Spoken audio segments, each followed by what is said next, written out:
call to, oh, there we go. Welcome, everyone. I'm going to call to order the Planning Commission meeting. Today is Monday, July 28th, and it is 6 o'clock. And I'm going to pass it over to Commissioner Izant to do the Pledge of Allegiance. Would you please stand, place your hand over your heart, and repeat after me. I pledge allegiance to the flag of the United States of America and to the republic for which it stands, one nation, under God, indivisible, with liberty and justice for all.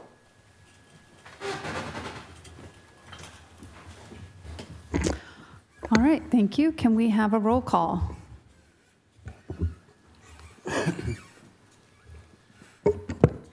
Commissioner McNally, Here. Commissioner Hoffman, Here. Commissioner Flaherty, Here. Vice Chair Azant, Here. Chairperson Hirsch. Here. You have a quorum. Thank you. All right, we're going to move on to item number 4, approval of agenda.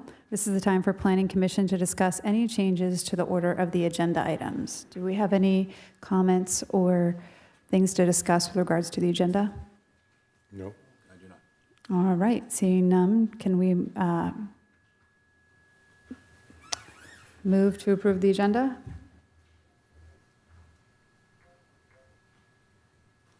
So moved to approve the agenda. Okay. It's been moved and seconded. Can we have a vote? For this one, I'll do a voice vote. Commissioner McNally, Yes.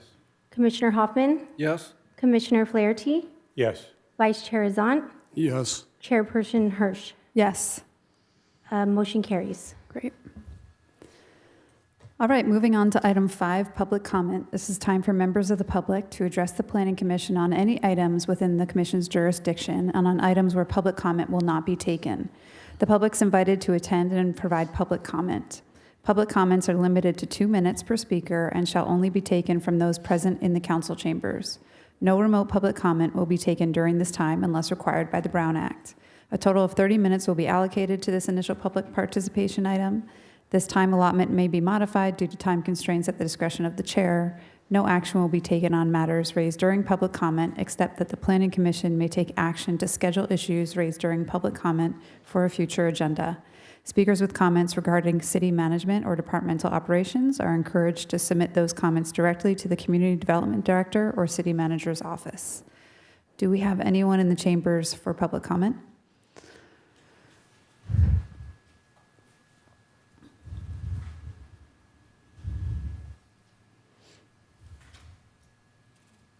Raised. Okay.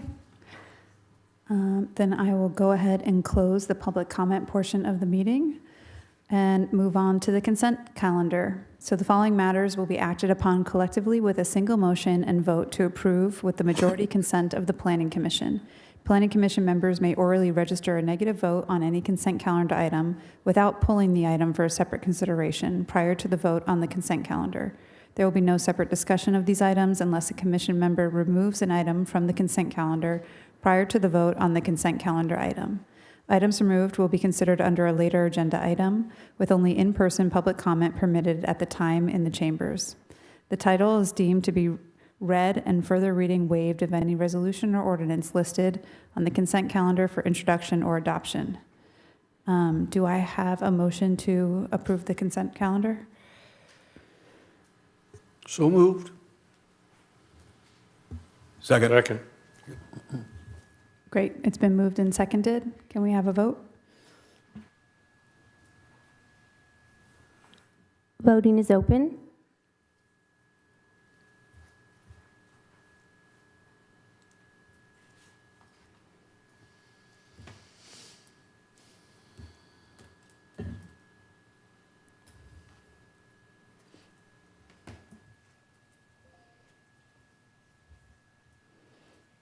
I can't get mine to come up.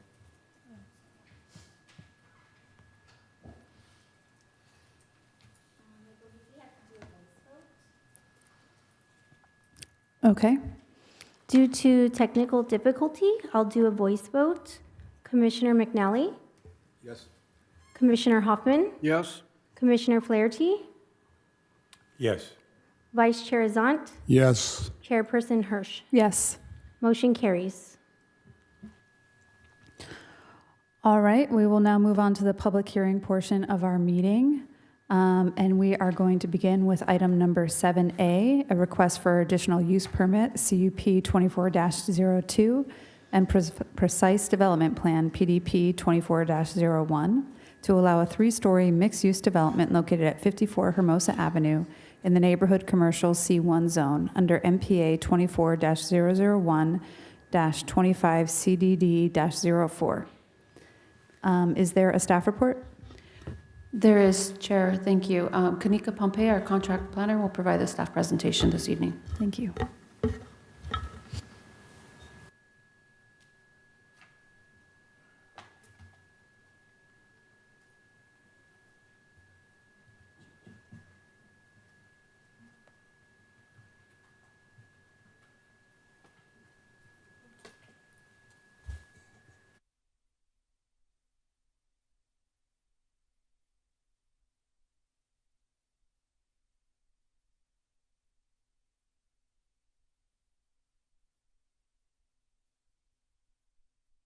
One moment, we're bringing the presentation up.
Good evening, Chair and member of the Commission. Again, my name is Kanika Pompey, Contract Planner, and I'll be presenting the item to you tonight. Next slide, please.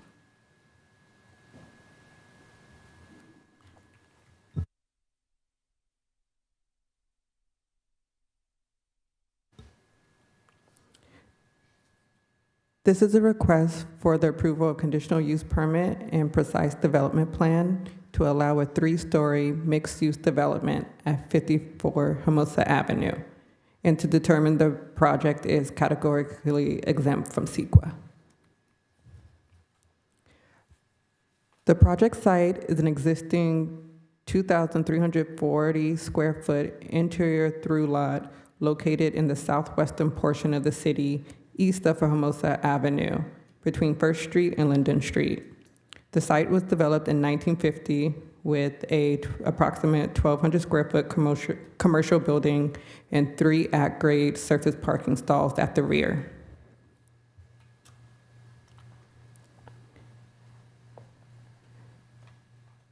The site has a zoning of neighborhood commercial, C1, and a general plan land use designation of neighborhood commercial. Vehicles can access the site from the alley on Palm Drive. The site currently has no landscaping.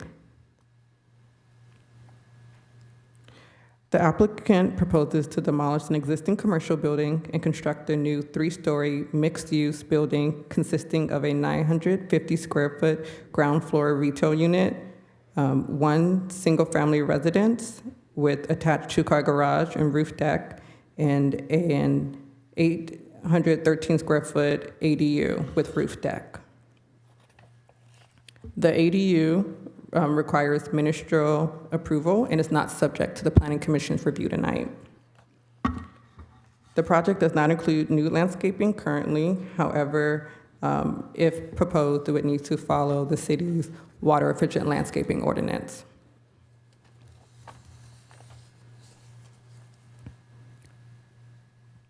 The proposed project complies with the city's development standards, and particularly Hermosa Beach Municipal Code Section 17.40.180. The commercial portion of the mixed-use development will require to requirements of the commercial zone. So this requires a 5-foot setback, and except where public right-of-ways are 20 feet or greater in width, separates the commercial zone from the residential zone, and the nearest property that is zoned residential is to the east across Palm Drive, where a 20-foot wide alley exists. Therefore, the commercial unit does not require a rear or side yard setback. In the C1 zone, no on-site parking is required for the first 5,000 square feet of ground floor, non-residential, non-office, and non-late night alcohol establishment. And the project proposes 952 square feet of a commercial unit, so therefore no parking is required to the commercial aspect of the project. And then for the single-family dwellings, 2 off-street parking spaces plus 1 guest space will be provided. The proposed use would comply with the city's municipal code, general plan, and development standards. And additionally, the proposed use will not adversely affect the public health, safety, or welfare to the surrounding community. The project was reviewed for compliance with the zoning code and general plan, and as such, the project's design, layout, and other physical features are consistent with the city's municipal code, general plan, and development standards.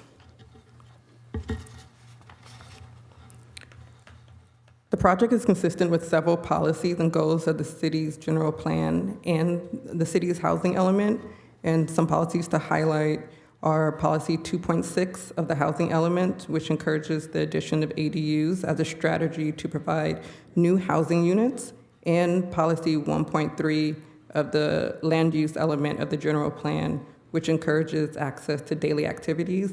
And the project site is located within walking distance to several commercial businesses as well as the beach.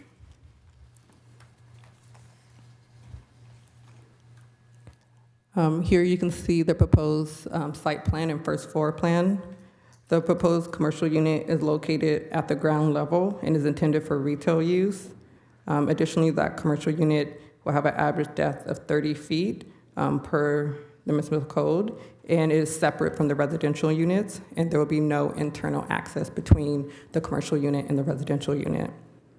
The residential units are 2 stories and located on the second and third floor of the building, and are accessible through separate staircases and elevator from the ground floor lobby. The second floor of the development will consist of bedrooms and bathrooms and balconies, one in the front and one in the rear. And on the third floor, the development offers living and dining room, kitchens, balconies, and a family room, a great family room for the single-family residents.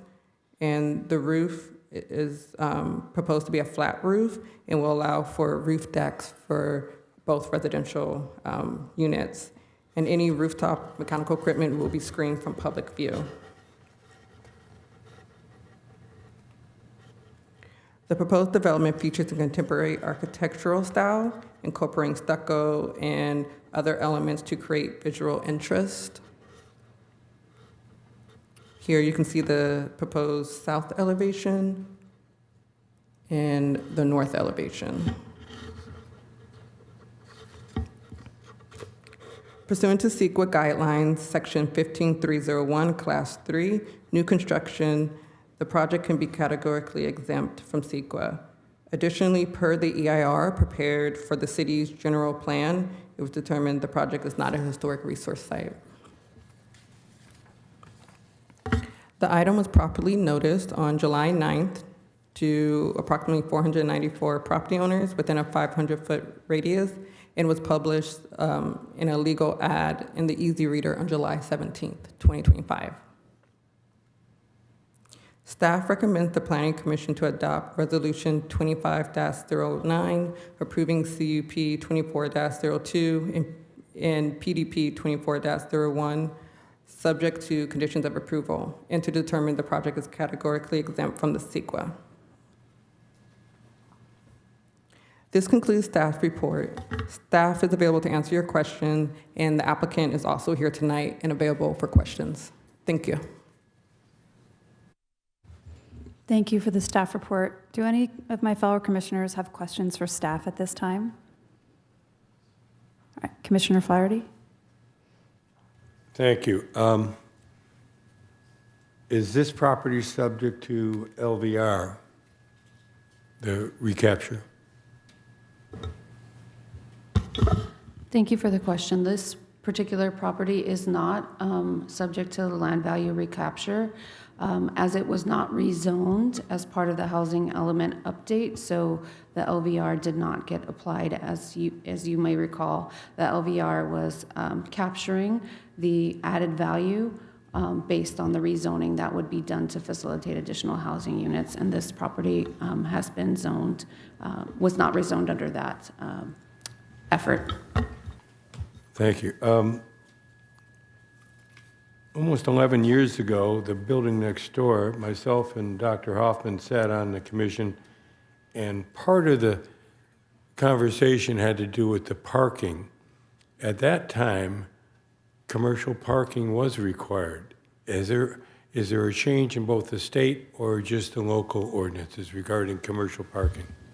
So there was a change in local parking requirements as an early initiative of the Plan Hermosa implementation.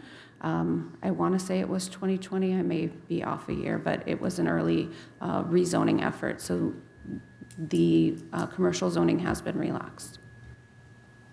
Next question is, are STRs allowed in this zone? Thank you. So short-term rentals would not be permitted in this zone. Thank you. Madam Chair, I would like to address some of those issues as we discuss it during deliberations. Thank you. Great, thank you. Any other questions for staff on the staff report? Commissioner Izant? Thank you, Chair Hirsch. At the present time, it's slated, the front part, to be retail, which does not require any parking. Current use, however, though, is an office, which does require parking.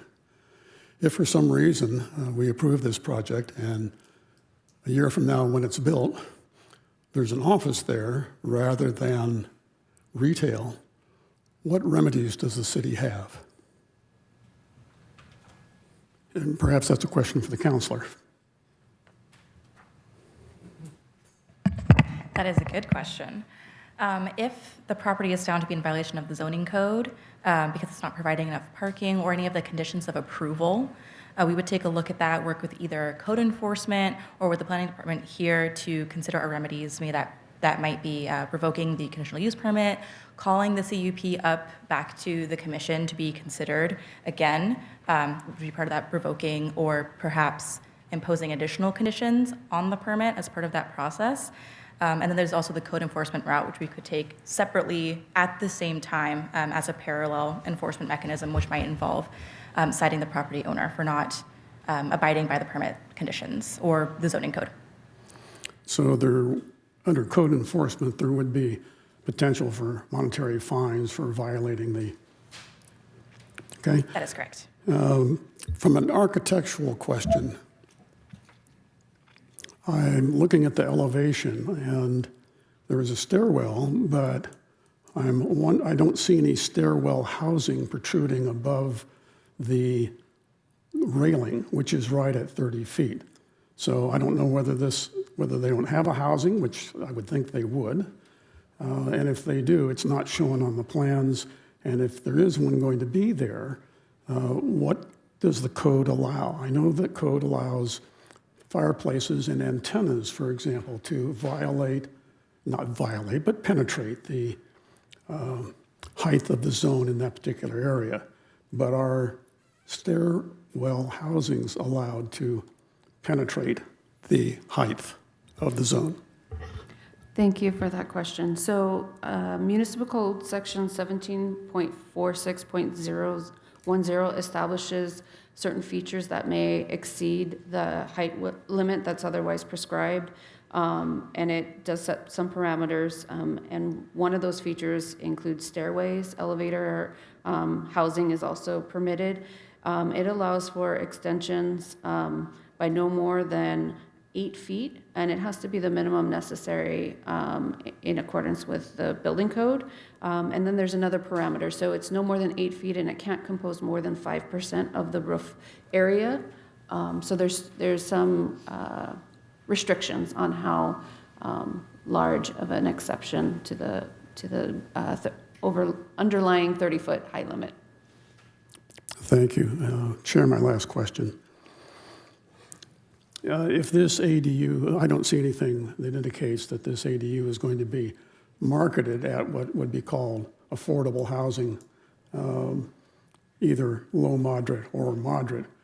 If it is rented or sold at market rate, do we get credit against our REMA number? So there is, it will add to our RENA numbers, yes, that it will count towards a unit for our total unit requirements for under RENA. Thank you. That concludes my questions for now. Thank you. Any other questions from my fellow commissioners? I have a question regarding the parking.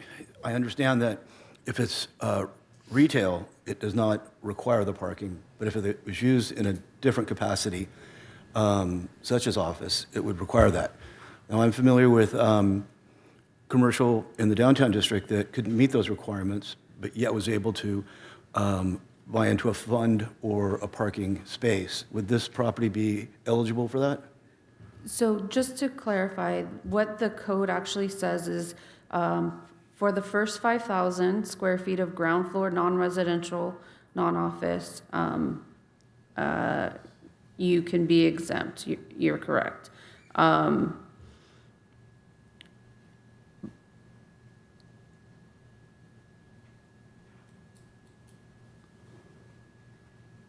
Sorry, okay, and then, sorry, the second part of your question was, could they be eligible for the in lieu fee?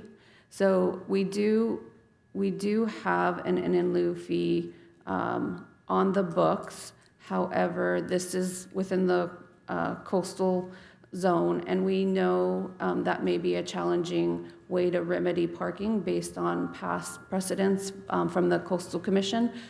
They view our fee as being inadequate based on property values and the cost it requires to actually construct parking, so that although it's on the books, it may not be a viable option based on the current fee structure.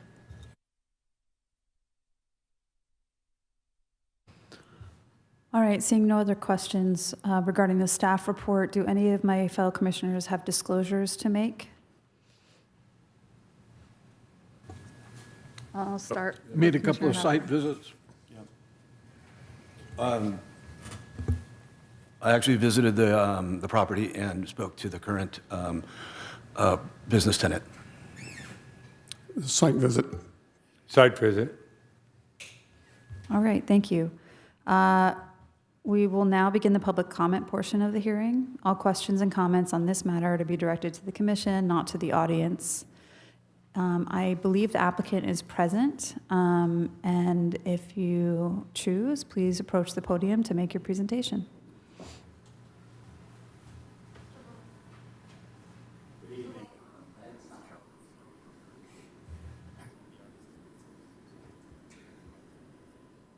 And I'm here primarily to answer any questions that you might have with regards to our proposal.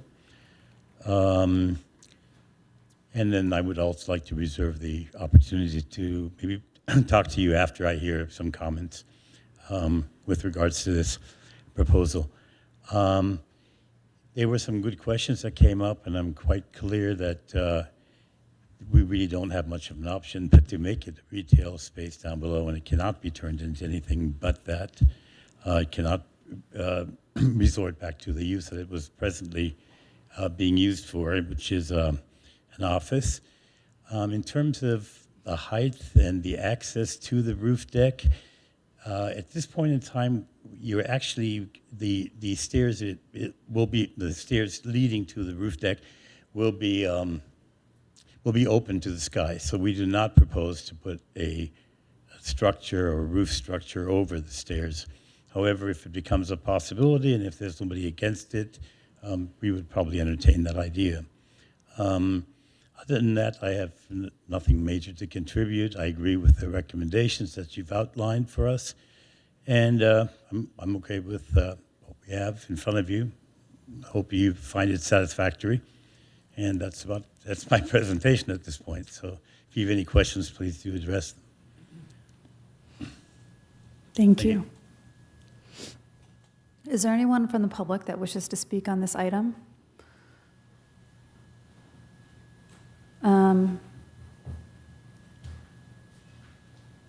Yeah, please approach.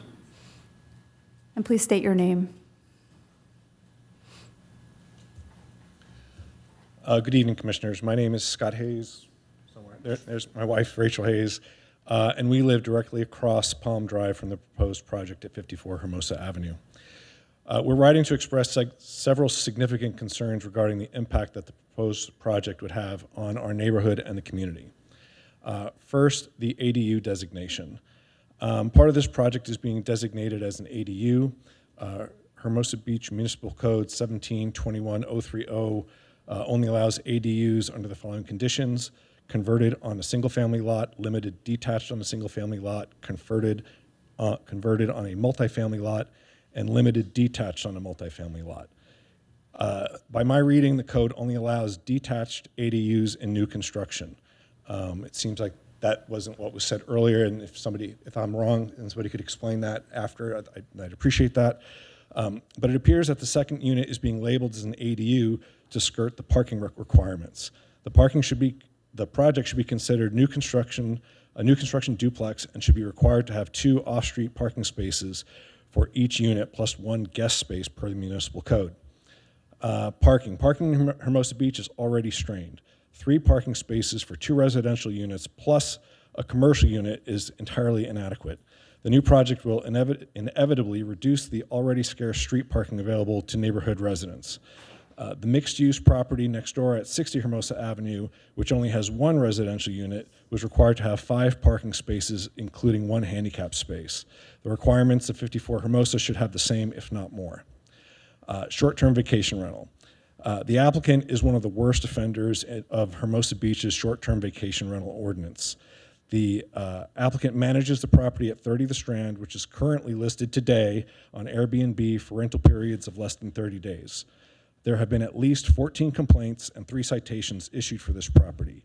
We can frequently hear the noise from 30 The Strand from our house, which is over 300 feet away. We are extremely concerned that one or both of the units at 54 Hermosa Avenue will be used as short-term vacation rentals. We request that you include a specific exclusion of short-term vacation rentals in the conditions of approval for this project. Commercial use. In the draft resolution, section 1, item 4, it states that the design, location, size, and operating characteristics of the proposed activity are compatible with the existing and reasonably foreseeable future land uses and circulation in the vicinity. The existing use of the property is office space for lookout entertainment. It is likely that the commercial portion of the project will also be used for the same purpose. Even if this is not the case, it is reasonable to infer that the commercial portion of the property may be used as office space in the foreseeable future. As a result, the parking requirements for an office space, not retail, should be applied to the project. The adjacent property at 60 Hermosa Avenue was required to include parking for its commercial space. Trash storage. The project is required to provide solid waste area to accommodate 1 3-cubic yard bin and 6 bins for the single-family residence and the ADU. The trash area shown is about 4.5 feet by 2.5 feet.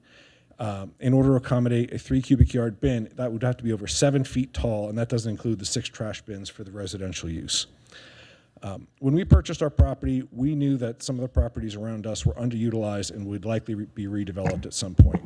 Mr. Hayes, your 3 minutes is up. Okay. Thank you. The conclusion. Hi, I'm Rachel Hayes. I live across from the property.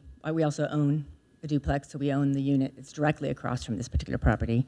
My biggest concern is really is going to be like the trash storage. The new unit on 60 Hermosa Avenue, they never put in trash, so they're using other people's trash, and so it is important that they have proper trash bins for the size of the unit. I actually do like that they have multiple units in there. I don't understand why it's considered an ADU and not considered either a duplex or a condo, and would follow the rules of a condo. So when we purchased our property, we knew that the properties around us are underutilized and they'd be redeveloped at some point. So when the small beach cottage that was behind us was torn down, it was replaced by 2 condominium project. We did not complain. They actually did a very good job. We would, if we could be assured that this project has adequate parking, the same as that one behind us, and is going to be occupied by full-time neighbors, we'd be happy to welcome them into the neighborhood. The concern is that this is about, we're not trying to protect our views or anything. We have minuscule views as it is, and I don't have a problem with the height. I just bring up these concerns in hopes that our little neighborhood doesn't turn into a hotel zone. We urge the Planning Commission to thoroughly consider these concerns and to ensure that the proposed project adheres to all municipal codes, particularly regarding parking and the prevention of short-term rentals, to protect the residential character of our neighborhood. Thank you. Thank you. Thank you. Do we have anyone else in the chambers that wishes to speak on behalf of this item? Seeing none, do we have anyone that has called in via Zoom? If you're online and you'd like to speak, please raise your hand now. I have no hands raised. Okay. Does the applicant wish to make any further statements in response to the public comment portion of the hearing before we close it? And just please state your name for the record. My name is Yvonne Bernard.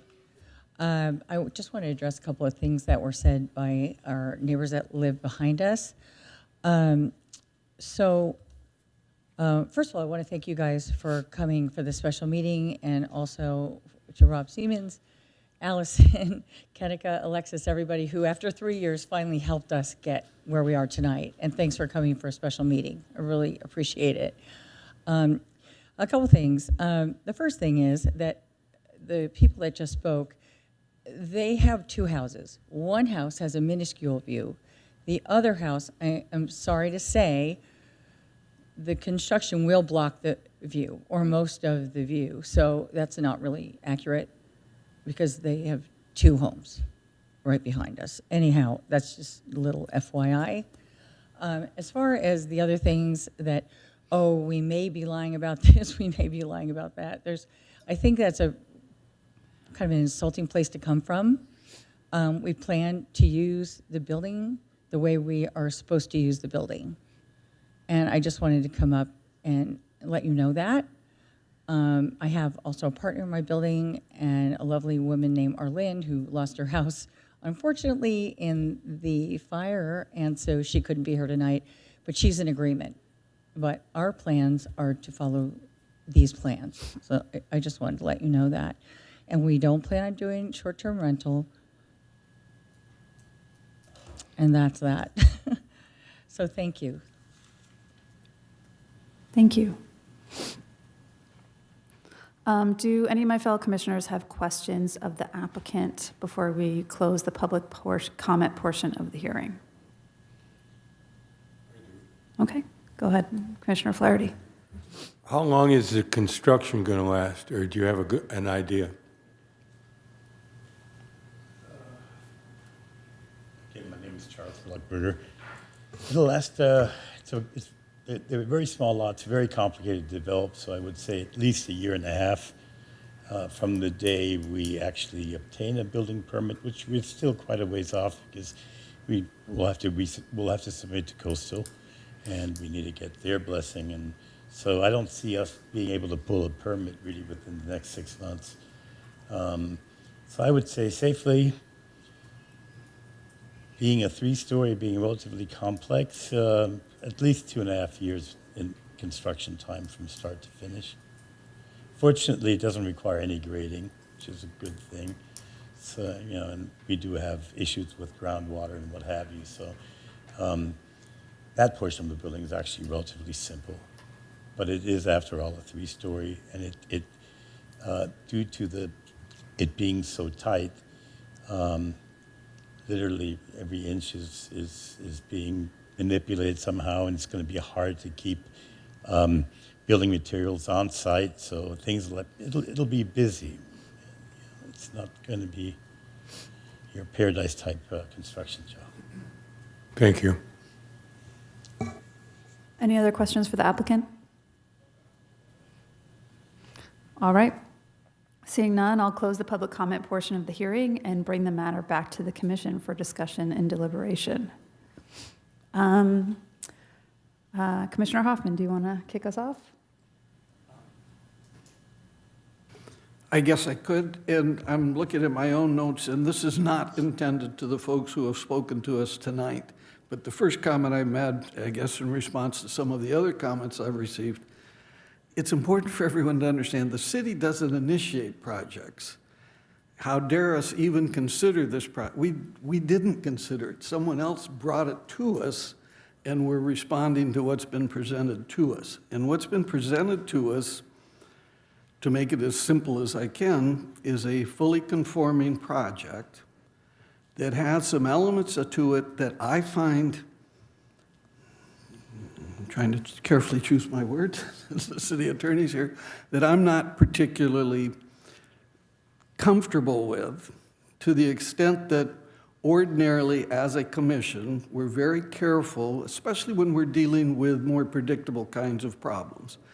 When someone comes to us with an application for a bar or restaurant, for example, we know what the host of problems are that are associated with late-night drinking and so forth, and the conditional use permits are designed to regulate those kind of predictable, I hate to call them, but the nuisance that may be associated with a late-night establishment.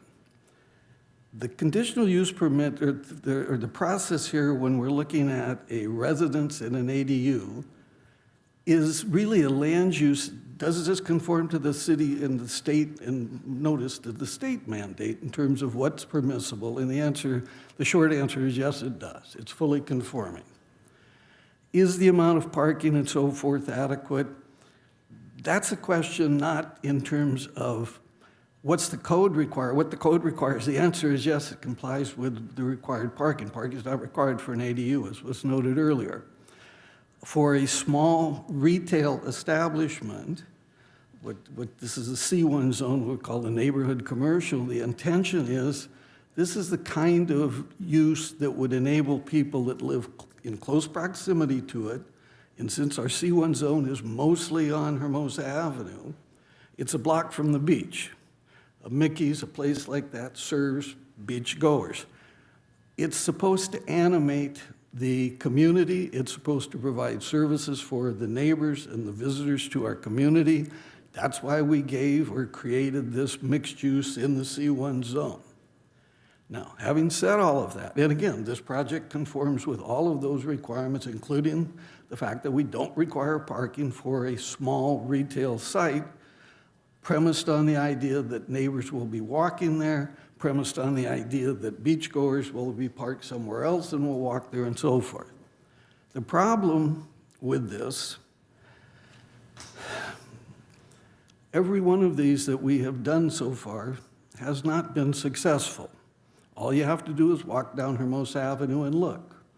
And the C1 zone is got now 4 or 5 within a very short area there, projects just like this, to which the ground floors are opaque, to which there is no animation, there's no neighborhood serving and so forth. The building, however, which is the question in front of us, conforms with everything. There may be an enforcement issue in the sense of ADUs being turned into rental units, all those kinds of issues, they're all predictable. But we can't assume, I can't assume, that this is going to be operated in a violation of the city's, the request that maybe we don't need to add that to, in my perspective, we don't need to add that to this application. It's part of the city code. We don't permit at this point short-term vacation rentals. That, that's like saying, well, gee, you need to add a speed, you can't speed when I get my driver's license. Well, that's part of the motor vehicle code. So I'm again, the term I'm going to use is uncomfortable in the sense that there is a record apparently of violations. There are certainly, walking down the street, it's the old, my own eyes don't lie. I can see that none of these properties are basically being operated or developed. Well, they were developed the way we intended. They're not being used that way. One can only hope that that will not be the case here. It then becomes an enforcement issue. It's not a structural land use issue, it's an enforcement issue. We don't do enforcement, we do land use and structural determinations. So with all of those kinds of things, unless my fellow commissioners are in a position to persuade me otherwise, I'm likely to approve this project as has been submitted, noting again, it's fully conformant with all of the relevant codes. Thank you. Thank you. Commissioner McNally. I happen to concur with Commissioner Hoffman. Reading the staff reports and knowing that area quite well, I worked several years very, very close. I find that it is in compliance, and I'm intent to support this. Thank you. Commissioner Flaherty?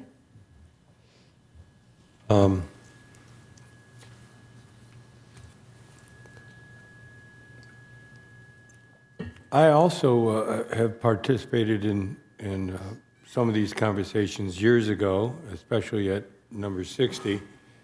And the goal of the commission at that time was to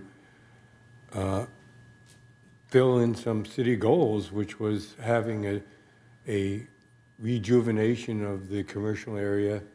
And quite frankly, there are dozens and dozens of locations around town of mixed use that have been in town for 60, 70 years, up on PCH, on Pier Avenue, upper and lower, dozens of locations where they have been successful.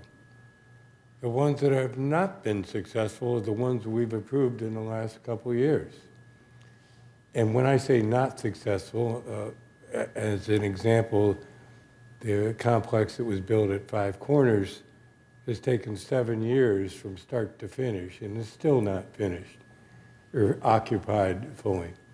The other units that are on Hermosa Avenue in this general area have had some problems, parking problems, permit problems, empty building problems, short-term rental problems. ADU is now rearing its ugly head in some degree. And they used to be called grandma flats. Now they're legal. The state has put us in a position where some of these items, what we might not have agreed to 10 years ago, or even shorter than that, are now mandated. So some of the items that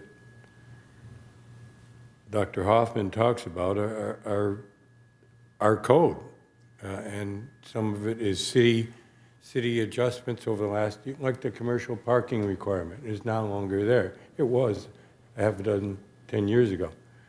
So, as I spoke earlier, when the staff presents me a conforming project, I think I have an obligation to go through line by line. I know that we're not allowed to talk about the ADU, but eventually I'd like the staff to talk about the ADU. I think it's something that has a value in explaining why it's there. As far as the short-term rental, I disagree with Pete on this. I think we should be putting in a line as suggested by the city attorney, or somewhat suggested by the city attorney, and Steve and myself are on the same ballpark on this one. I think we should have a simple line that reflects the city code in there. I don't want to get too detailed about it, just a statement. This is a CUP. A CUP that we normally handle, I'm getting long-winded, I apologize. I encourage the commission to look at the short-term rental issue as illustrated by the letter was sent to us by both the residents here tonight and Claudia's letter, illustrates that that's out of control, short-term rentals in that particular area. And it is an enforcement issue, but a CUP allows the commission also to have a role in it. And I don't mean, when we bring in a restaurant for a hearing in front of us, we have the authority to penalize that restaurant. I mean, that's what the resolution or the CUP does. Pete will say, and I agree with him, we are not an enforcement operation here. But I do think having that language gives a better enforcement for the city as a whole, of having that language in there. It's certainly the property owners and developers and the next person who owns this property will have a responsibility and knowingly know that short-term rentals. Now, as far as the garbage and the other things, that's what short-term rentals do. They bring in more garbage than an average occupied location. I've exhausted myself and everybody else, but I feel strongly, I totally respect the letters that we received in the opposition. I will support this project, but I'm hoping someday we can come to a decision on this mixed use, it being successful, not, as far as I'm concerned, unsuccessful at this stage of the game. So those are my comments, and I thank you very much, Madam Chair. Thank you. Vice Chair Izant. I also agree that we are not in the enforcement business, at least in this particular venue. On the other hand, I'm in total agreement, and I would hope to get a consensus that we should perhaps, if possible, help our enforcement cousins. So I will first direct a question to the counselor, and then after that, I do plan to propose some language after a little bit more of a rationale. Currently, right now, STRs are not allowed in the C1 zone. And 17.21.040 specifically says no ADU or JADU can be short-term rental. That's specific in our code. So on one hand, you could take the conservative position and say, we don't need to add anything because it's already in the code and it's now up to enforcement. On the other hand, the question I would ask is, do we further help enforcement by adding our own provision to this particular document so that there can be no question, so that there can be no gray area? Counselor? Again, great questions. There is already some language in the conditions of approval that I think kind of get at what the commissioners have highlighted for us today. Of course, we can add to that language. We can be very specific with a condition of approval if we so desire. But talking about how does planning work together with enforcement as a team to make sure that these developments are healthy, safe, and successful, and that they abide by our code. So first, I'd like to point you to our general conditions of approval number 2. The project shall fully comply with all requirements of the C1 zone as applicable of the Hermosa Beach Municipal Code. So we have some general language in there that the project will comply with the C1 zone designation, which of course prohibits our short-term rentals. We also have condition number 7, which generally, it's a bit longer, but generally states that the property shall comply with all local, state, general regulations, ordinances, laws, statutes, applicable to the division or the activity, or applicable to the development or the activities on the development. And failure to do so shall be a violation of these conditions, which again, talking about being able to bring the CUP back or bring the other entitlements related to this development back to the commission for your review or further enforcement by code. So we do have some general language in there, but I fully respect, the desire to perhaps get a bit more specific in there as it applies to our ADUs or generally the C1 zone. So I turn that back to the commission to deliberate and see what's best moving forward. Well, Chair Hirsch, and I have 2 suggested languages subject to massaging by our director or our counselor, provided that I can gain some consensus. Because I do feel that we need to be belt and suspenders here. Maybe a little overkill, but my first is, and we're all aware, of course, that there is in the coastal zone some controversy, some litigation with regard to whether STRs are going to be allowed or not allowed and so on. And that's going to need to play out in the courts or the political process. But the first language I would like to suggest to my commissioners be added, and again, wordsmithing is fine on the part of the professionals.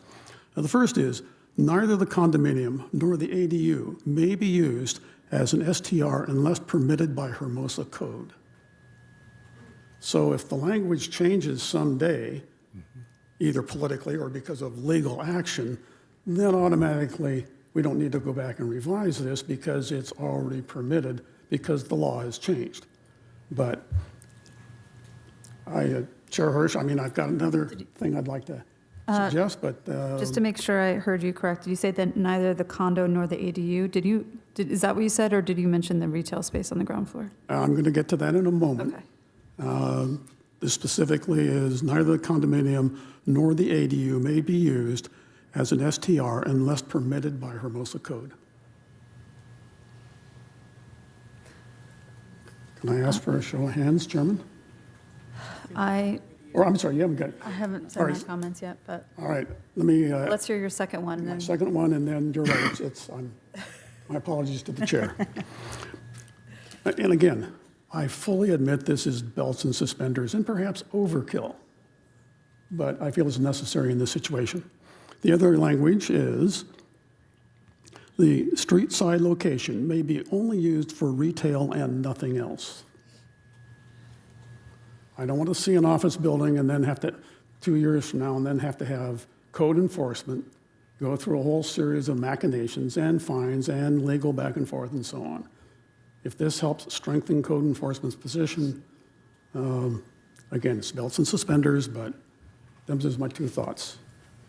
Thank you, Chair. Thank you, Vice Chair.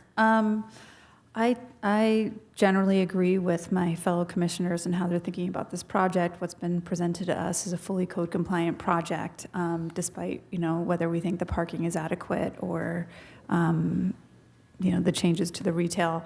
I guess I have 2, one comment and one observation. I guess my comment is I appreciate that this plan shows about 950 square feet of retail and commercial space being preserved. But I guess I just wonder generally as we start seeing more mixed-use projects,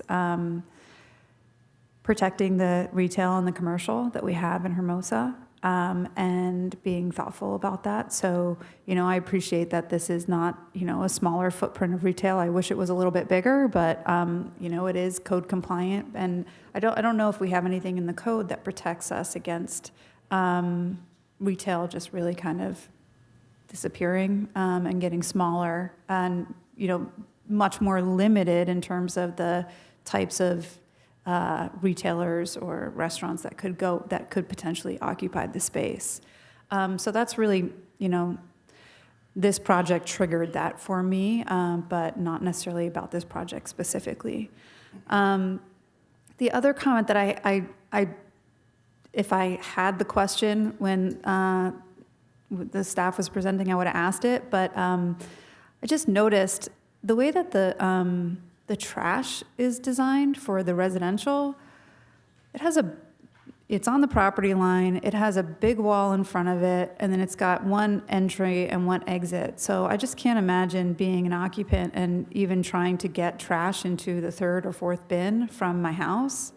The way it looks like it would function is you'd have to pull out all 6 bins one at a time just into the alley just to access it. So I guess just flagging that for staff and the architect, this doesn't look functional the way it's being presented on the plan. So should this get approved and go through plan check, just really kind of study that and make sure that it's complying with code and conditions. With all that said, I understand Commissioner Hoffman's perspective on, that this satisfies code and code is code and we shouldn't be reciting code in the conditions, but I'm inclined to support an idea that explicitly lays out what our expectation is of this. I think my comment towards Vice Chair Izant's proposed conditions is with regards to the retail. And if we say it's, retail only, does that limit us from being able to put a restaurant in there, or a coffee shop, or something else that might be an activating use in this part of town? Wanting to just be very thoughtful about what that definition means. And if we are going to go down that road, does it make sense to provide limits on the other side in terms of what's not allowed versus what is allowed? So those are my thoughts, and I will flip it to my fellow commissioners to see what their thoughts are in regards to Commissioner or Vice Chair Izant's suggestion. Madam Chair, I guess I would respond as the obvious one here. As the city attorney pointed out, the proposed resolution, section 4, item 7, addresses this. The problem from my perspective, and since Commissioner Izant made it clear, I have a feeling that a month or two from now, when the courts are done, and we've written an ordinance that prohibits short-term vacation rentals, and the state has made that obsolete. I appreciate that, obviously, the new language would address that. The same thing with, as Commissioner Hirsch brings up, Chair Hirsch brings up, to dictate that it must be retail is not unlike some other proposals we've had, that it can't be vacant. We can't create an impossible situation in which it appears, based on every other one of these we've approved, small retail isn't working in the C1 zone. And so if they find that that's the case and come back with another alternative use for that space, and I'm not proposing that it be a short-term vacation rental, a hotel unit, or anything else, I want to make sure that we haven't precluded or created a loophole, if you will, that, well, does this meet the definition of retail as we perceive it today? If, for example, God forbid, Amazon wants to put a, whatever they would call it, place where you come in and order things and receive things and so forth in the kind of neighborhood that we have, is that a retail use? I don't think so. But again, maybe I'm using a silly example. My only concern is that we not put into this what we've all seen in older CUPs, like, gee whiz, they wrote that in that specific about this particular thing, no more jukeboxes and pinball machines. That kind of looks silly when we're looking at Palmia today and a 50-year-old CUP. So that, it's no problem. I mean, if we want to have the redundancy, we can have it. But it is, in my perspective, redundancy.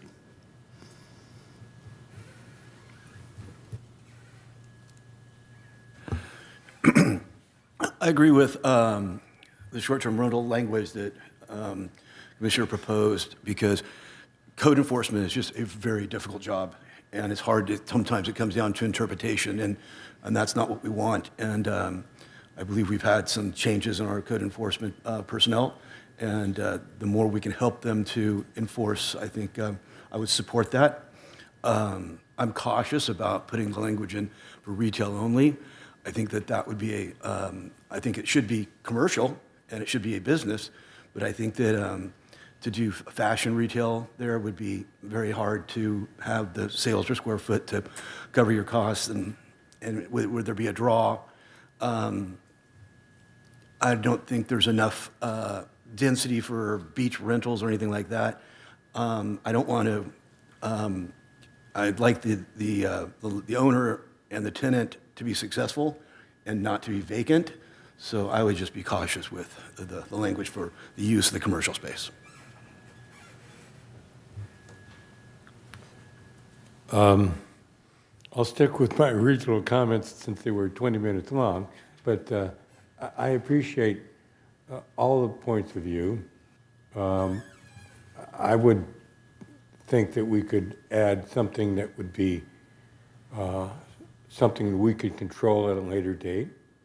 I appreciate the fact that, again, we're not an enforcement, but we've been burned on this issue over the last handful of years, in particular in that general area, in that particular block of Hermosa Avenue, more than even the rest of the city.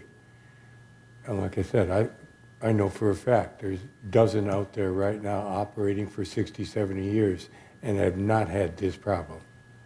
So I think the size of the lots in this area has added to the issue. I think the mere fact that short-term rentals have appeared also in the same time frame have added to this. It's not the only issue that's happening next door at 60 Hermosa Avenue, but it's certainly if you lived due east of this property, it would be a different look, meaning the egress and ingress, the trash, everything that goes with excessive use of what was going to be a commercial property. That being said, I would say a mild approach to adding, as suggested by the city attorney, is more than acceptable to me to move this subject along. Does anyone want to provide a motion? Chair Hirsch, I'd like to first see if there's a consensus. I'm going to withdraw my suggestion of the street side location language only for retail and just hope that 3 years from now we don't have an office there. But I would like to see if there is a majority on the commission here that would support my language massaged by the pros about prohibiting as an extra added strength for our enforcement cousins that there's no STRs unless permitted by Hermosa Code. Can I get a consensus on that, Chair? I'm supportive of that. I support that. Totally indifferent. Totally indifferent. As I say, it's a redundancy to me, so why wouldn't I be able to support it? Chair Hirsch, with that consensus, I'm prepared to support the staff recommendation as modified by my language to be massaged by the pros. And if I could make a friendly amendment, could we add to it that the trash enclosure be reviewed by staff prior, that be approved, recognizing the comments that were made tonight? Second. Second, including the friendly amendment. All right, it's been motioned and seconded. Does City Attorney or staff need any further direction on the modifications we are requesting be incorporated before we go to a vote? So just to be absolutely clear, we have the first recommendation that neither the condo nor the ADU may be utilized as an STR unless permitted under the municipal code. And then we have a second condition, or to be added perhaps to an existing condition regarding that staff shall review the trash enclosure plans prior to approval of some kind of entitlement, probably the building permit, or we'll discuss with staff and decide what is the best entitlement to tie that condition To the satisfaction of the Community Development Director. Sounds great. One clarification I have for my fellow commissioners and the Commissioner Isant, who provided the motion, was the intention to include the ground floor commercial space in that language to prohibit short-term rentals? No. Okay. No, I see that as retail, and I see the commissioner's wisdom in terms of trying to not tie their hands too much, like I said. So I withdraw that language, or that recommendation. All right, so it's been moved and seconded. Can we open the vote?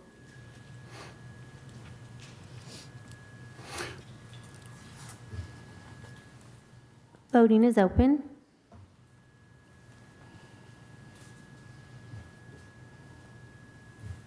Mine still doesn't come up to vote, unfortunately.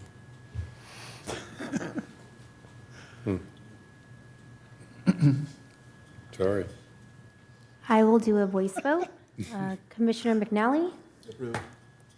Commissioner Hoffman? Yes? Commissioner Flaherty? Yes. Vice Chair Zahn? Yes. Chairperson Hirsch? Yes. Motion carries 5-0. Should get a whiteboard instead of a... I don't know what's wrong. All right, thank you, Special everyone. So we're going to move on to item 7B. Public hearing to request a conditional use permit, CUP 24-09, precise development plan, PDP 24-09, and tentative track map, TTM 83011, at 911 First Street to consolidate 3 existing lots into a single ground lot, a subdivision creating 13 condominiums, 25-CDD-108, and develop 4 new buildings for a mixed-use development in the specific plan area, SPA 7 zone and housing element overlay.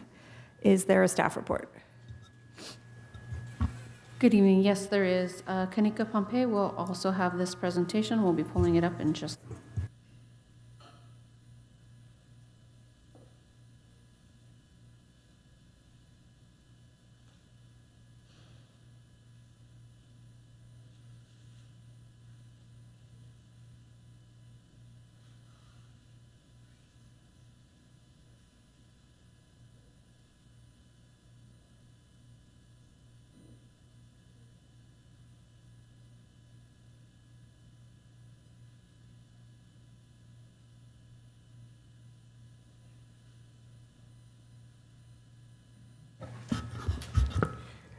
Good evening again, Planning Commissioners. As mentioned, my name is Kanika Pompey, and I will be delivering the presentation for this item this evening.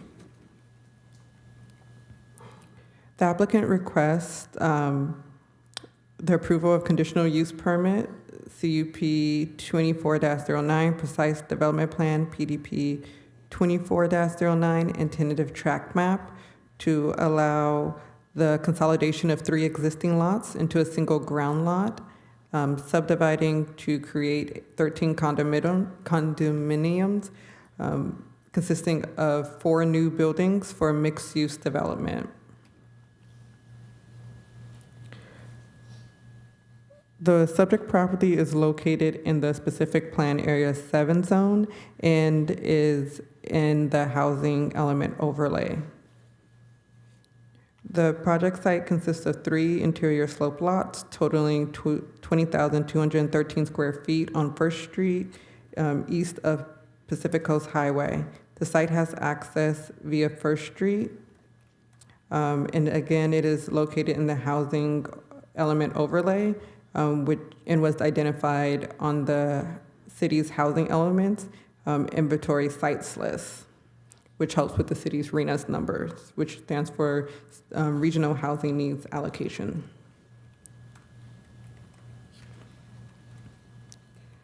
In 2022, the applicant originally submitted applications for general plan amendment to amend the land use designation from community commercial to high density residential, and for a zone change to change the zoning from a specific plan area to residential professional, as well as the CUP, PDP, and tentative track map.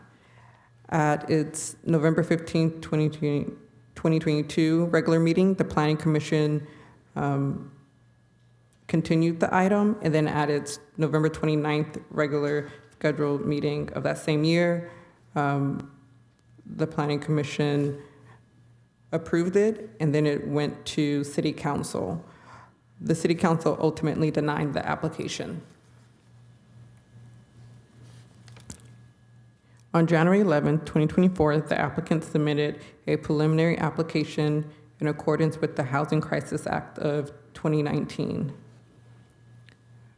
On July 3, 2024, the applicant filed for a formal application for a master planning application, precise development plan, and conditional use permit, and a tentative track map for the condominium project, which consists of 12 residential units and a commercial unit, approximately 245 square feet.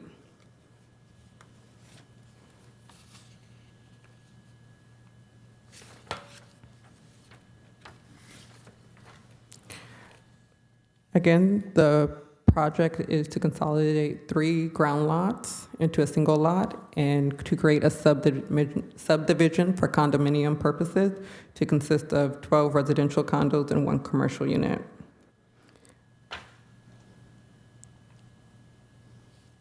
Here you can see the existing site. It is 2 paved parking lots.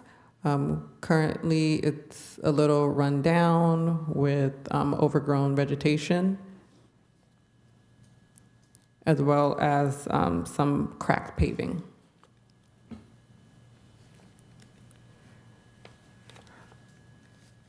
So when there's an inconsistency with the city's general plan and zoning standards, the city is authorized to require development projects to comply with objective standards and criteria contained elsewhere in the zoning code, which is consistent with the general plan. So for this project, the city determined that the multifamily residential RP zone standards would be the most appropriate standards to apply to this project.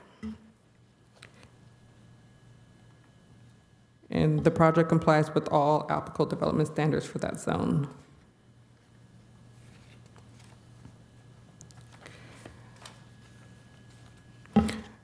So for this project, the required findings were based on regulations in place at the time of the preliminary application, which was submitted in January 11, 2024. So only the municipal code in effect at that time was used for the findings, for the precise development plan, conditional use permit, and tentative track map.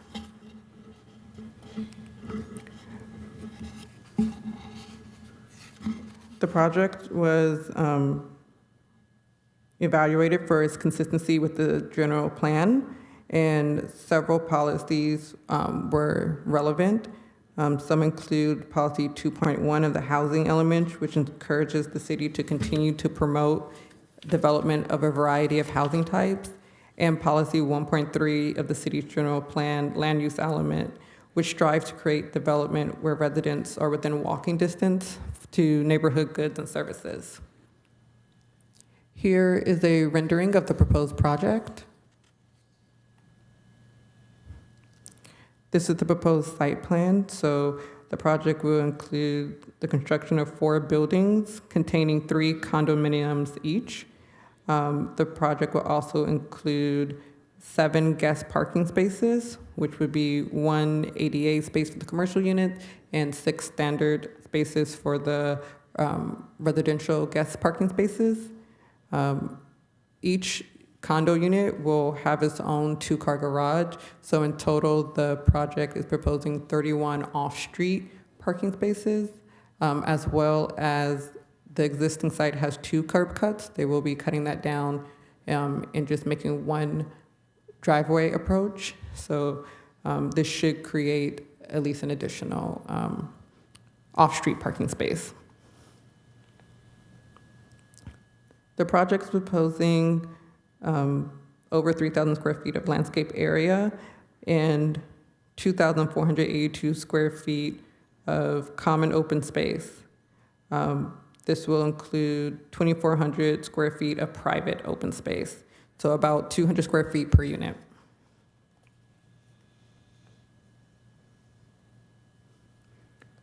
The proposed project includes 8 different floor types, ranging from approximately 1,500 square feet to 1,800 square feet. 11 proposed units are designated as 3 bedrooms, 2 baths, and 1 is proposed as 2 bedrooms, 2 baths.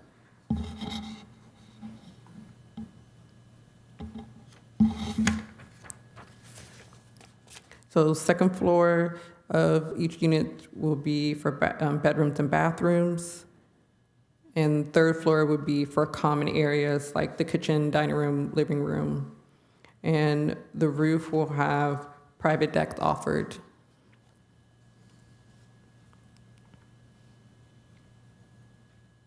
The proposed condominiums are 3 stories and will have a maximum height of 29 feet. The project includes a modern architectural style and will utilize different materials to create visual interest.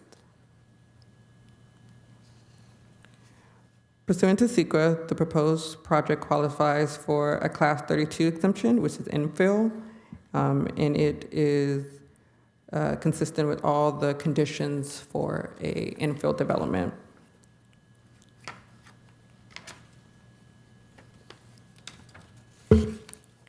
The project was properly noticed with a total of 514 public hearing notices being mailed to occupants and property owners within a 500-foot radius on July 9th, and a legal ad was published on July 17th in the Easy Reader. Lastly, this brings us to staff's recommendation, and staff recommends that the Planning Commission adopt Resolution 25-10, approving conditional use permit 24-09, precise development plan 24-09, and tentative tract map number 83011 to consolidate 3 existing lots into a single ground lot and a subdivision of 13 condominiums for a new mixed-use development, as well as determine the project is categorically exempt from CEQA, subject to conditions of approval. And before we conclude, I just want to make a notation that staff would ask that if you move to adopt the resolution, that you do so with a recommendation to staff or direction to staff to revise Section 4 of the resolution to reflect the application numbers for 911 First Street, and to correct the date of the hearing in that section of the resolution. And with that, that concludes staff's presentation.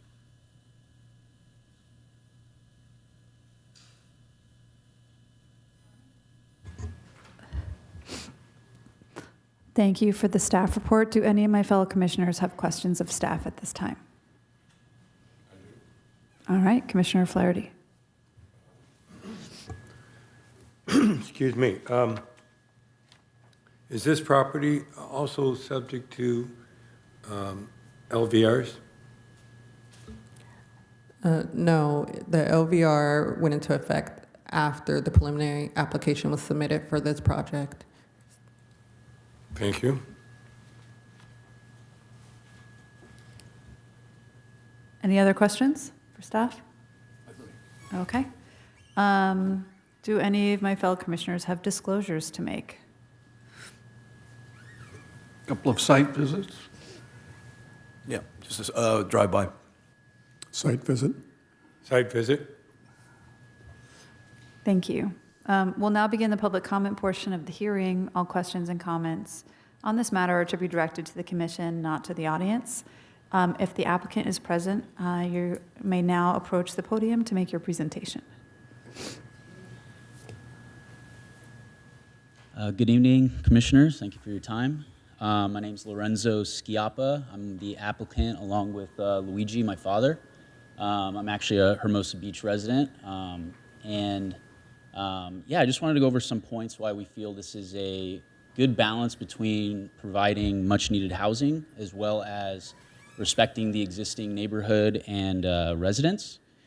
So first thing, project conforms with the existing community. It's not technically spot zoning. You have residential behind on the north, east, and west side of the current lots.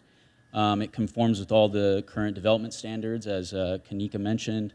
And then it's also very similar density to that surrounding area. And we have a density of 12 residential units, and I believe the standards allow for 15, so we actually went below that. Biggest thing is parking. We have 6 off-street, 24 covered, and then there's an additional for the ADA for the commercial space.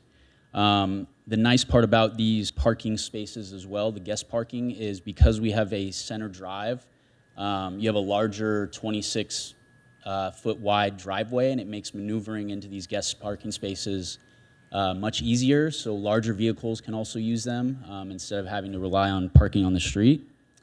And then as mentioned as well, the center drive eliminates a curb cut, current curb cut, so you gain 1 to 2 parking spaces off street as well.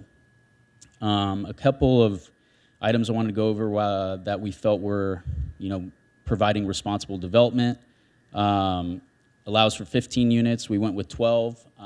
We felt going with more units in this area, you'd probably have to go with a podium project to address the parking, and then buildings get taller, and you start to encroach on your neighbors, providing less light, maybe impacting some views. So we tried to avoid that. Also increase vehicle traffic in that area, which is a main concern for many of the residents. As I noted, with the current building heights, we actually do not even surpass the balcony of our neighbors to the east. So this building will not be blocking their view. And then providing a residential project here is less vehicle trips per day than a commercial project, and that can be seen in the traffic study done for the Class 32 exemption. And then just a couple unique items about it, not typical from a standard development, townhome development in Hermosa, is the center drive. Again, it provides more light between buildings, and then on top of that, we have reduced setbacks, or sorry, not reduced, larger setbacks at the rear and our sides, just to allow more light in between buildings, the neighbors as well.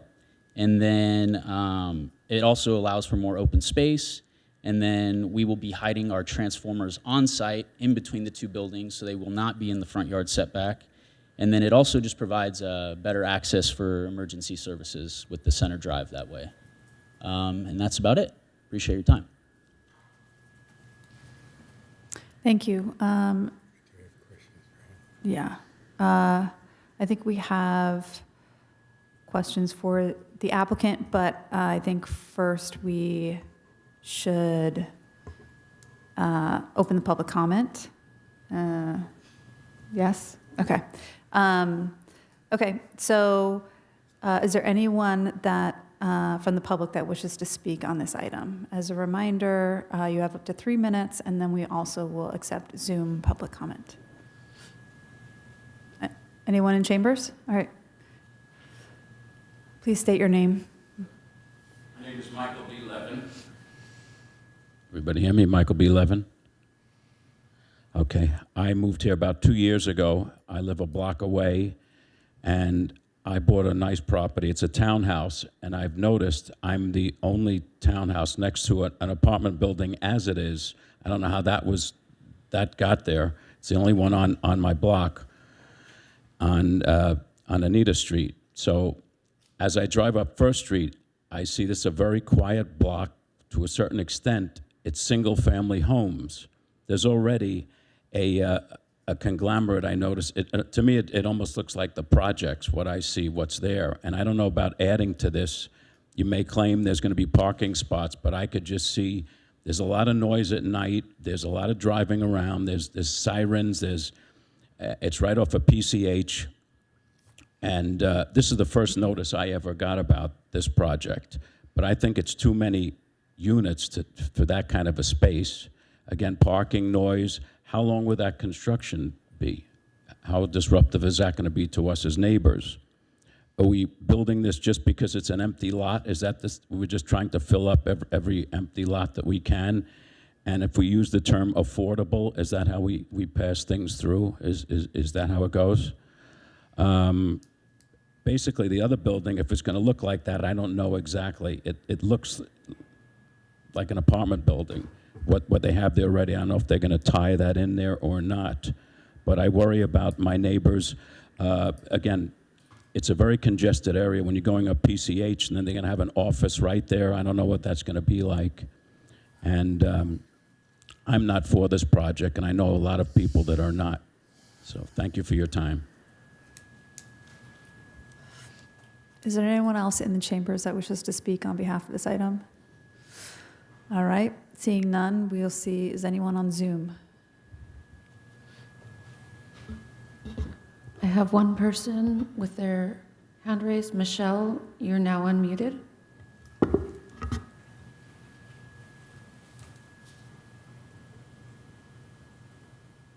Hi, can you hear me? Yes. Okay. I just had two questions. What parameters are in place to ensure that the buildings get completed? As we have a commercial lot that has been being built for over probably 5+ years in back of the corner car lot. And second question is, how will parking be handled while the construction is actually happening? As parking is an issue on First Street, and I just wonder where all these workers going to park. That's all I have. Thank you. Any other Zoom comments? Yes, we have Kayla Crow.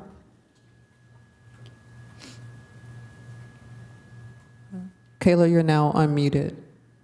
Thank you, everyone. First off, I really would like.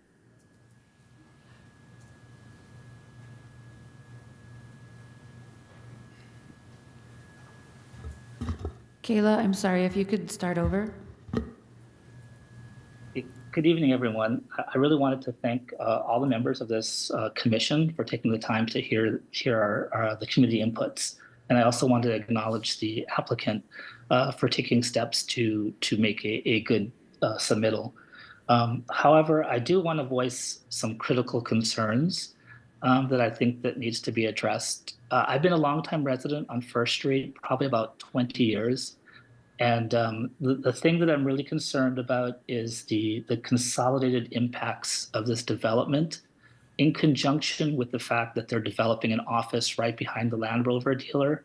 And they're also developing on 2nd Street. So there would be 3 ongoing developments. That together, the traffic intersection there is extremely dangerous. And you'll see a lot of backup. That whole traffic pattern is already a problem.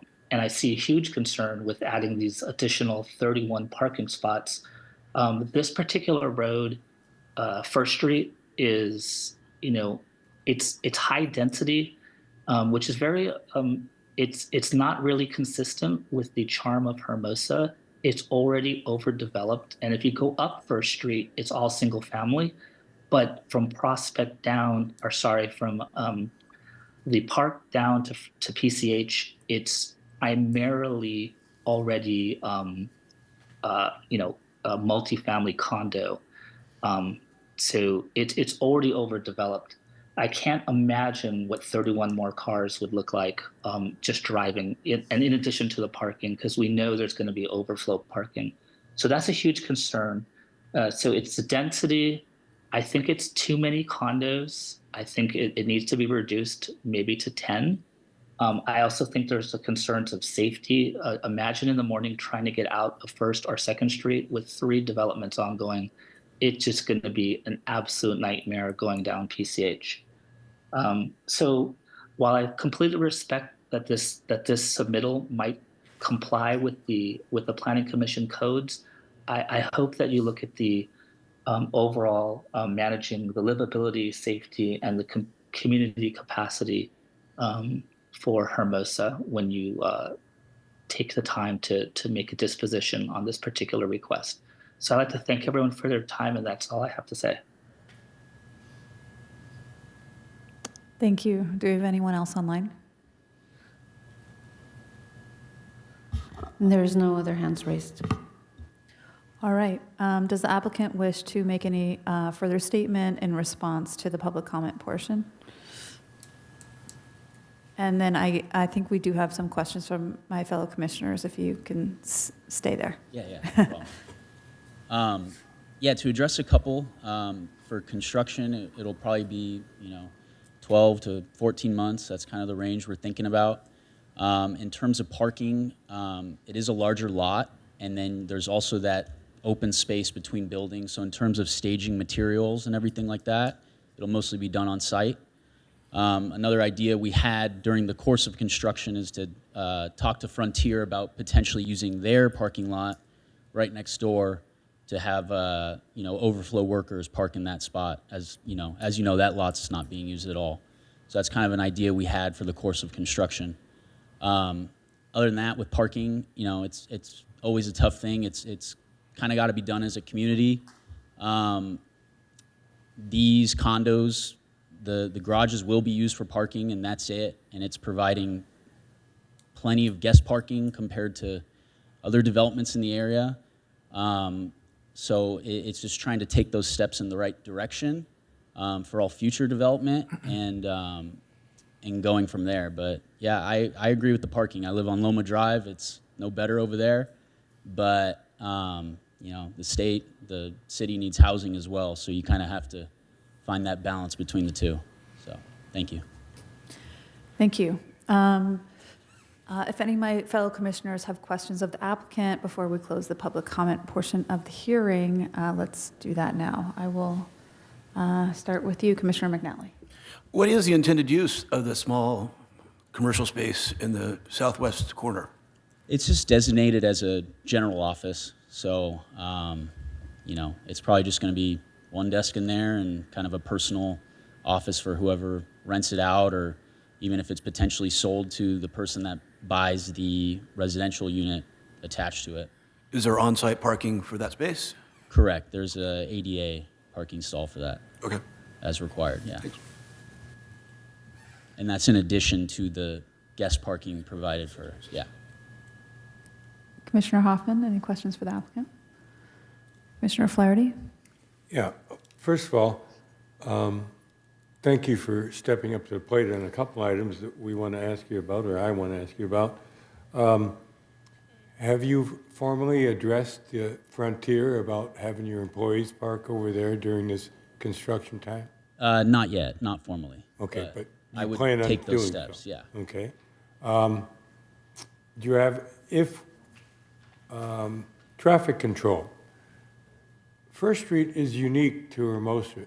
There's no other street like it, meaning a two-way street going in and out up to a certain point, then it becomes one-way so the actual, it's the deepest commercial lots in Hermosa, or none. There's no commercial lots deeper into a residential area. Mm-hmm. High-density I shouldn't say high, I think R3 up until you get to a certain point at Meyer Court and so on and so forth, then single-family residence from there.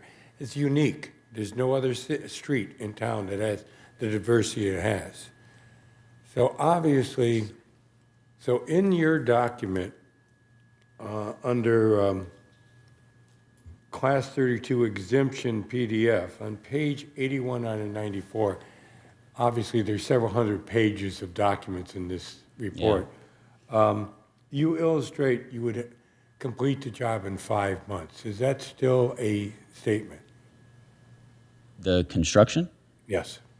That's probably a mistake then. That's okay. That would because the never total be done in 5 months. Yeah. I wish. The document states that starts at 10/1 and. Yeah, I don't know. Does it specify if that's for grading the project in that time? I don't. Okay. Yeah. Just for further clarification on that, that had to do with the grading operations. I think demo and grading operations. Oh, the heavy machinery. It's heavy machinery. Specific. Okay. Thank you. So what was your estimate then of start to finish? You heard a gentleman before with a single family house with an ADU and a commercial, Yeah. say, between a year and a half and 2. We try to stick to 12 to 14 months from, the day you get the building permit. So, yeah, with the grading, you can start a little ahead of that, right? If you issue the grading permit separately. So it just depends on that. But with building permit on, we aim for 12 to 14 months. Yeah. Have you established, first of all, again, I appreciate the fact that you could do some conversation with, and I beg your pardon, I've had a medical problem on my ear. Have you looked into a traffic control plan that would reduce during the heavy construction, enter and exit PCH only, rather than traveling through eastbound up on First? Yeah, I mean, that's something we can look at. Sometimes in other cities, what we do is we submit, a hauling plan, especially for the grading. So that's something we could look at and get approved during the Well, I would building appreciate permit if you approved. follow through on that too. Yeah. I think that would eliminate some of especially during the heavy hauling and removal and so forth. Yeah, Because the agreed. first several months is demo only. Yeah, that's no So you problem. have an opportunity here to go back to the neighborhood with a game plan that is less, thank you. Those are basically my questions. Traffic control plan for the heavy construction end of it. Possibly eliminate any traffic flow eastbound of your construction site. Possibly using Frontier's parking lot for both your employees. I do appreciate the fact that your new curb cut maintains a minimum of 4, possibly a 5th within your footprint. Going on your website, it looks like you've been in business since 1960. That's a positive thing. How long have you owned this particular piece of property? I believe 6 years, been working on it. Right. Since 2017. One of the letters illustrated, obviously, that you didn't necessarily remove graffiti or things like that. So obviously, that's a taste that the neighborhood would feel if you did some positive stuff between now and the end of this. I think there's a value to the neighborhood on this. Yeah. Certainly, we've watched this process since 2022. The flow ebbs and flow. I congratulate you for sticking with it. I think it's a good project, but I think protecting the neighborhood. There was also an illustration that this project would bring an additional 89 vehicle trips per day. That the reports are extensive, hundreds of pages of reports, which we normally don't see. But this is, in our little burg of Hermosa, this is a big project for the city of Hermosa. I'm sure it's for you too. So again, those are my critiques, suggestions. I'm hoping you follow through on that. Would there be any, I would like to suggest maybe even we add some of that language into the document itself, if the rest of the commission is comfortable. So thank you very much. Yeah, no problem. Thank you. Vice Chair Azant, do you have any questions of the applicant? Okay, I have one question, now that I'm focused on trash. I'm looking at your plans, and I see like T and looks like O. Is that trash or transformer? I think trash, because you got some of them in the garages. Yeah. I don't see a screen being suggested around your trash that's facing First Street. That I imagine that trash is for both your commercial and one of your units. Would you be willing to screen that? Yeah, I believe that's stipulated in the code, and it should be reflected on there. And even with I think originally we showed the transformers in the front yard setback there, but I believe there's a condition in the resolution now that stipulates they need to be between the two buildings too. So that will move back. The trash will as well? No, not the trash. The trash will stay in the front, but it'll be screened. Okay. Yeah. All right. That's it for my questions of the applicant. Thank you. Thank you. All right, I will now close the public comment portion of the hearing and bring the matter back to the commission for discussion and deliberation. Commissioner McNally, do you want to kick us off? I have no questions at this time. Okay, Commissioner Hoffman? I seem to get in trouble when I go first, but that's all right. As Commissioner Flaherty points out, just an observation, and again, not a reflection on this specific project. This really is like the unicorn in Hermosa Beach. When we spent all that time searching for quote-unquote vacant properties in town where there might be opportunities for affordable housing and those sorts of things, obviously this is the only one, and it was discussed, and obviously it was not under our jurisdiction at that time. And I would simply make the observation as a comment, aside from the project we're dealing with, we're not doing it right. If this project isn't generating affordable housing, it's unrealistic for us to expect that any place will. But having said that, that has nothing to do with this particular applicant. Again, what we have is a fully conforming project, acknowledging the question that was raised earlier about, for example, the land value capture is not applicable, although it would seem like this is the kind of project that it was intended to cover. The application, the timeline, they were exempt for that or preceded that requirement. The presence of, let's be honest, what's a really small commercial property does in fact then make this the definition of a mixed-use project, which makes this work on the face of it. And goes back to the question that was brought up earlier about, does this satisfy the RHNA? It doesn't satisfy some of the categories of the RHNA, but it certainly contributes to the generation of housing, the production of housing.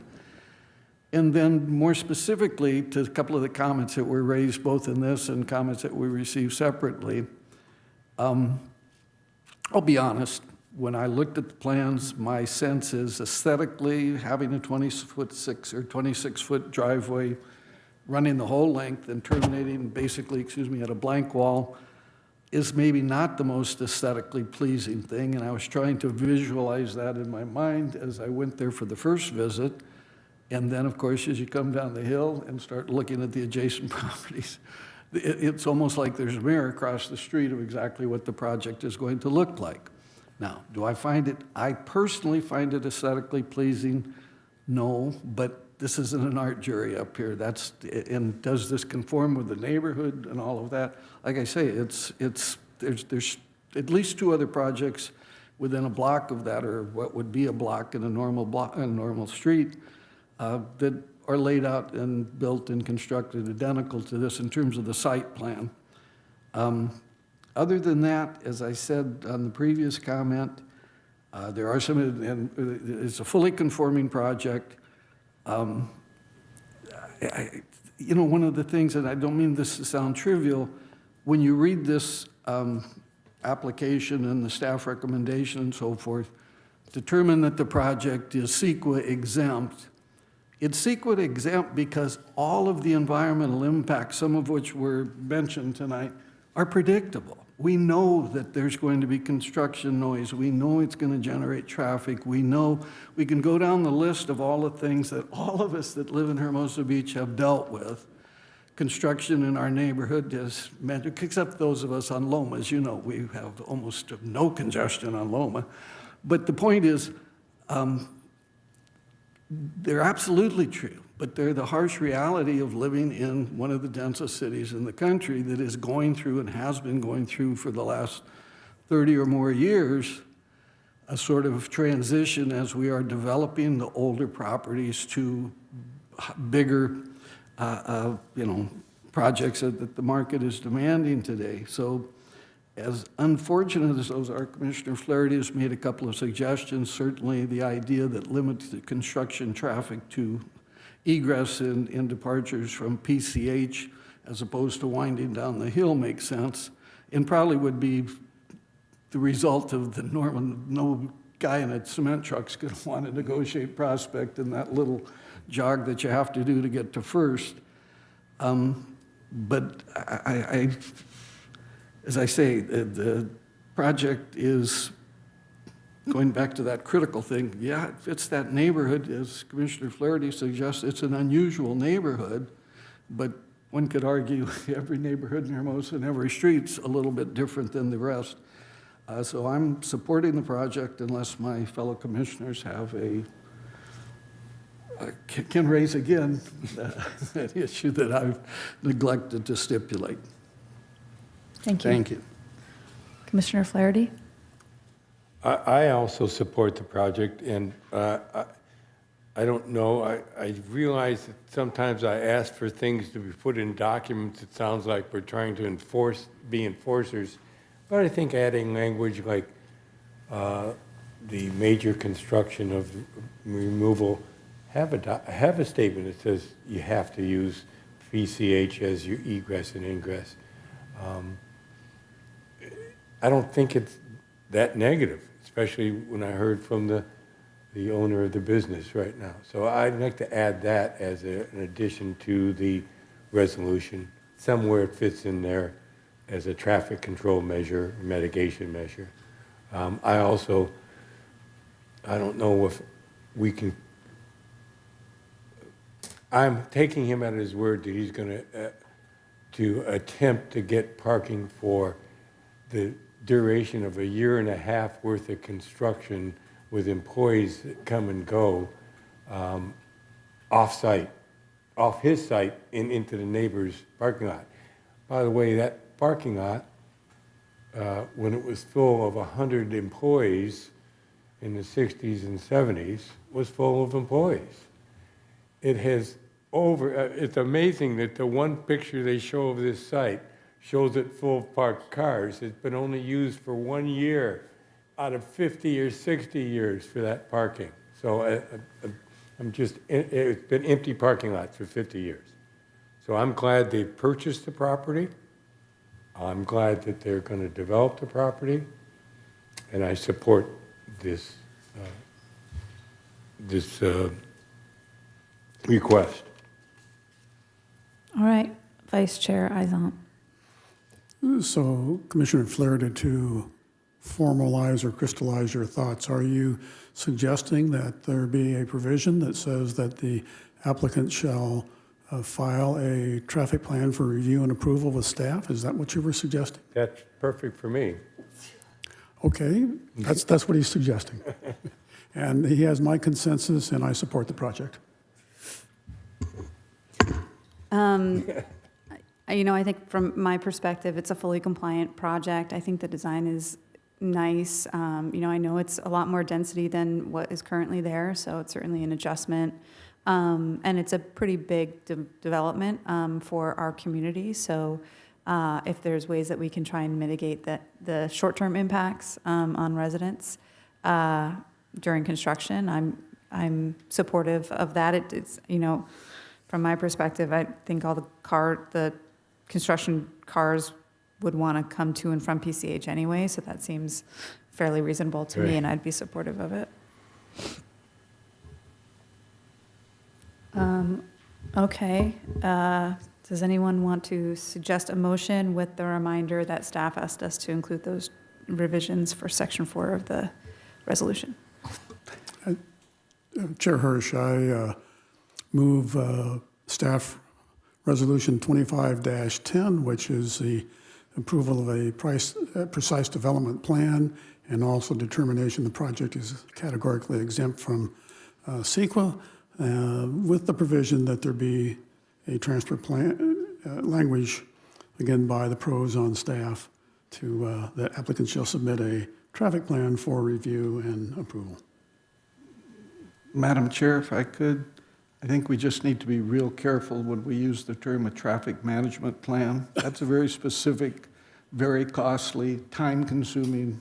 I don't think that's what we meant to suggest. I absolutely agree. This is no outside consultants are needed. Whatever the applicant draws or types out, that's perfectly fine. Don't hire anybody. You got it. I'll second. And then if I could remind the commissioners of staff's request regarding section 4, please. The amendment of staff, or at least for my second, that's your motion. Yes, I agree. I concur. Is that good enough? Yes, thank you. Okay. All right, let's open it up for a vote. Commissioner McNally? It works. I've submitted electronically. Which are we doing? Now I feel like my... Motion carries 5-0. Great, thank you. All right, moving on to item number 8A, the Community Development Director's Report.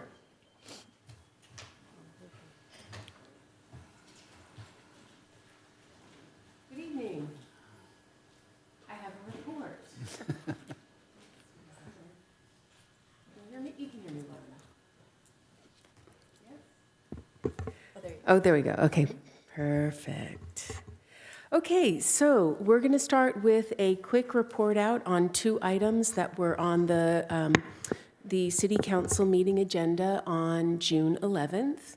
The City Council approved the March 18th, 2025 Planning Commission recommendation revising the review process for conditional use permits for beverages.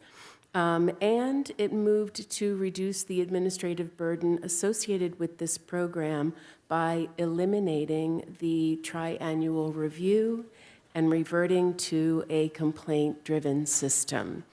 Council did make one adjustment to the complaint criteria, increasing the number of overcrowding complaints from 2 to 2 from 1 in order to align it with other triggers that are in the program. The item was approved unanimously by council. And at that same meeting, the City Council also unanimously approved on second reading the zoning text amendment establishing regulations and new procedures for temporary uses and special events. Information about both programs will be updated and or added to our department website in the foreseeable near future. So that was a big day for us in City Council in June. Moving on to housekeeping matters, would like to alert the Commission, our customers and residents that the department will be offering reduced counter hours for a period of time on Wednesdays, beginning this Wednesday. We are supporting the City Clerk's office and their efforts to advance the digitization project for city records. The department currently has more than 300 boxes of historical documents that have been scanned, but now require quality control review and digital filing before the paper records can be destroyed. We see this as a critical investment of staff time in an activity that will yield significant improvement in the public's access to information. Counter hours on Wednesdays will be held from 1 p.m. to 6 p.m. We will be posting this notice at the counter, to the city's website, and to as many of the city information channels as we can. We do regret any inconvenience that may be experienced as we begin to implement this new schedule. In another housekeeping matter, we will be aligning our Planning Commission meeting time with City Council on a moving forward basis. Our meetings will begin at 6 p.m. I'd like to thank those of you who were able to respond to our poll and for your flexibility. Because our Planning Commission schedule is filling up, we have posted a second special meeting on September 8th to ensure that we're able to process pending cases in a timely manner. So thank you all very much for accommodating us with that. October is Community Planning Month, and to celebrate, we are working to bring forward a comprehensive housing element implementation report for your review. This report will highlight the areas where we are on schedule and identify programs that need attention. This will also include a discussion of Program 11, which is our land value recapture program, as this program has been raised as an area of interest in 2 recent city council meetings. And finally, staff intends to bring the zoning text amendment adopting new administrative procedures to City Council. This is a very critical piece of the comprehensive zoning code update that the Planning Commission reviewed and recommended last year in May.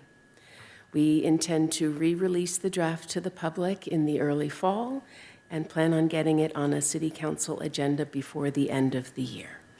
This concludes my report. Can I ask a question on just the future calendar? So do we have a commission meeting still on August 19th? Yes. And then also September 8th, and then also the week after on September 16th-ish? Okay. And they're all at 6 o'clock now? Yes, thank you. Great, thanks. Okay. Let me get back to the agenda. Okay. Do any of my fellow planning commissioners have any comments? All right, I'll start over here. Commissioner Isant. Are these actually from the city of Hermosa Beach? Yes, they are. Did any of the other commissions receive these? So all. Yes, they did. What about council members? Are they getting these as well? Okay. Thank you, Chair Hirsch. Can't wait to see you on the beach with your beach blanket. Anybody else have any announcements? I guess it probably was obvious during the meeting this evening. I'm very frustrated, frankly, and it's just an observation, that the 2 projects tonight both illustrated that in spite of our best intentions, it's not working. And I'm not sure what that means for us, but as we proceed with looking at the zoning update, when it's the land value capture program comes back to us, that we're sensitive to what the real goal is and how committed we are to that goal. And as I say, again, it's not a reflection on the applicants tonight. The opportunity, lost opportunity up there in those parking lots, there just isn't anything that's going to replace that. I can't imagine where there's any other site in this city that would have had that opportunity if we're serious about affordability and a true mix here. And again, it's just, and I apologize if that frustration showed through in my conduct this evening, but it just, both these projects were, I thought, difficult, not fully conforming, but we missed the mark, I think. On the other hand, I really like the towel. I don't know what your problem is. Any other commissioner comments? Okay. Future agenda items, and I'm looking to staff for guidance. Do you guys present something, or do we just have a motion to adopt a future agenda? I think at this time it would be just to adopt. Okay. Do we have a motion for adopting the Planning Commission tentative future agenda? Once again, I do have a question. On this sheet, it does say 7 o'clock, but we have decided it's 6 o'clock. Okay. I'll move to receive and file. Second. All right, it's been moved and seconded. Can we have a vote?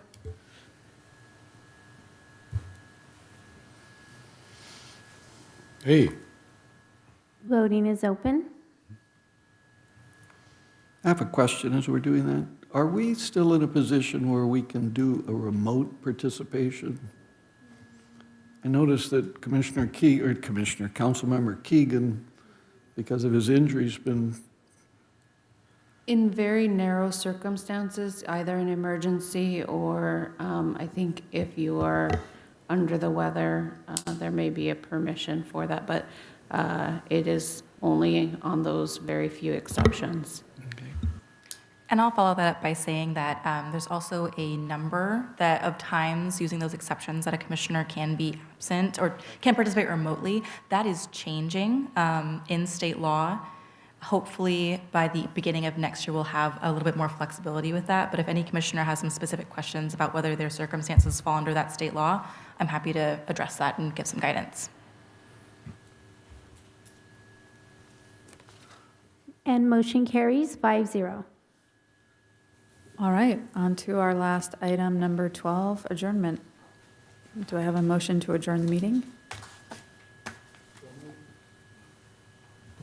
Second. All right, it's been moved and seconded. Those in favor say aye. Aye.